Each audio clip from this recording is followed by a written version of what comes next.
नमस्कार मित्रांनो, आज की कहानी है परिवार और माँ तीन भाई एक बहन की कहानी है। एक गांव में एक सुखी परिवार रहता था। उस परिवार में तीन भाई और एक बहन थी। उनके माँ बाप उन चारों से बेहद प्यार करते थे, मगर बीच वाले बेटे से थोड़ा परेशान थे, क्योंकि बड़ा बेटा पढ़ लिख कर डॉक्टर बन गया और छोटा बेटा भी पढ़ लिख कर इंजीनियर बन गया था। मगर उनका बीच वाला बेटा बिल्कुल गंवार और आवारा ही बनकर रह गया। अब उनके दो बेटे डॉक्टर और इंजीनियर ने शादी भी कर ली थी, और कुछ महीनों के बाद ही उनकी बेटी की भी एक अच्छे घराने में शादी हो गई थी। मगर बीच वाला बेटा अभी भी कुंवारा ही था, क्योंकि वो बिल्कुल अनपढ़ था और कहीं पर मजदूरी का छोटा सा काम करता था। इसलिए उसे शादी के लिए कोई भी लड़की नहीं मिल रही थी, और उसके माँ बाप उससे बहुत परेशान हो चुके थे। अब जब भी उसकी बहन अपने मायके आती तो पहले वो अपने डॉक्टर और इंजीनियर भाइयों से मिलती थी, मगर बीच वाले भाई से वो बहुत कम मिलती थी, क्योंकि वो उसे ज़्यादा पैसे नहीं दे पाता था। लेकिन फिर भी वो अपनी बहन से बहुत प्यार करता था। अब उनके पिताजी की बीच वाले बेटे की शादी किए बिना ही मृत्यु हो गई। उनकी माँ ने सोचा कहीं अब किसी के मुंह से बंटवारे की बात न निकले, इसलिए अपने ही गांव की एक सीधी साधी लड़की से अपने गंवार लड़के की शादी करवा दी। शादी होते ही न जाने क्या हुआ। अब उसका अनपढ़ बेटा पूरा मन लगाकर काम करने लगा और पहले से कहीं ज़्यादा मेहनत भी करने लगा। अब तो उसे कोई भी दोस्त बुलाने आता तो वो उसे यही कहता था कि भाई पहले तो मैं जैसे तैसे अकेला कमाकर खा लेता था, मगर अब मेरी शादी हो गई तो मुझे अपनी पत्नी के लिए भी कामना पड़ता है, और कल को आने वाले बच्चों के लिए भी तो कुछ जोड़ना ही पड़ेगा। इसलिए दोस्त अब मैं तेरे साथ नहीं घूम सकता। ये कहकर उसका गंवार लड़का सीधा अपने काम पर निकल जाता है।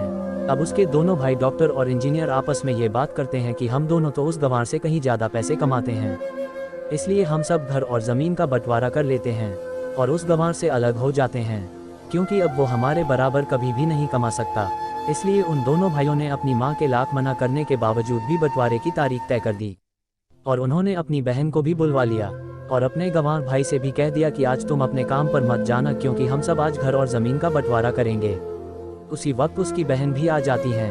तभी उसका गंवार भाई कहता है कि तुम लोग बंटवारा कर लो, मुझे जो भी देना हो दे देना, मैं शाम को आकर अंगूठा लगा दूंगा। तभी उसकी बहन कहती है, अरे बेवकूफ़, तू तो अनपढ़ ही रहेगा, जमीन का हिस्सा तो आमने सामने बैठकर ही होता है। तभी उसके दोनों भाई भी बीच वाले गंवार भाई को उल्टा सीधा कहते हैं। तब उसकी माँ भी उसे कहती है कि बेटा आज तू काम पर मत जा, बंटवारा तेरे सामने ही होगा तो ही अच्छा है। उसी वक्त वकील भी आ जाता है। तभी वकील कहता है कि आपका सारा हिस्सा मिलाकर 10 बीघा ज़मीन है और आपका घर है। अब ये बताओ कि किसको कितना हिस्सा देना है, मैं उसी हिसाब से बंटवारे के कागज़ बना दूंगा। उसी वक्त उनका गंवार भाई कहता है कि वकील साहब 5-5 बीघा मेरे दोनों भाइयों के नाम लिख दो, और ये जो हमारा मकान है ये मेरी प्यारी बहन के नाम कर दो। तभी उसके दोनों भाई और बहन पूछते हैं कि और तू हिस्से में क्या लेगा। तभी उनका गंवार भाई कहता है कि मेरे हिस्से में मेरी प्यारी माँ है ना। और तभी वो अपनी पत्नी की तरफ मुस्कुराते हुए कहता है कि क्यों मेरी प्यारी पत्नी, क्या मैंने गलत कहा क्या। उस गंवार की पत्नी अपनी सास से लिपट कर कहती है कि माँ से बड़ी वसीयत क्या होगी मेरे लिए। और उसी वक्त उसका गंवार पति भी अपनी माँ से लिपट जाता है। गंवार बेटे बहू के इसी प्यार ने जमीन जायदाद के बंटवारे को एक सन्नाटे में बदल दिया। तभी बहन अपने गंवार भाई के गले लगकर रोते हुए कहती कि माफ़ कर दो भैया, मैं आपको समझ नहीं सकी। तभी उसका भाई कहता है कि मेरी प्यारी बहन, इस घर में जितना अधिकार हमारा है उतना ही अधिकार तेरा भी है, और रही बात बंटवारे की, तो बंटवारा नहीं करने से हमारा जीवन रुक तो नहीं जाएगा।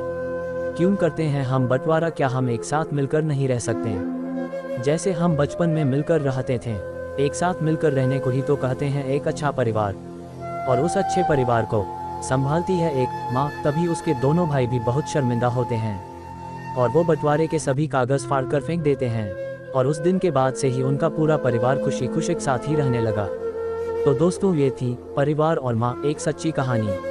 दोस्तों, कहानी अच्छी लगे तो शेयर करें और लाइक सब्सक्राइब करें। धन्यवाद।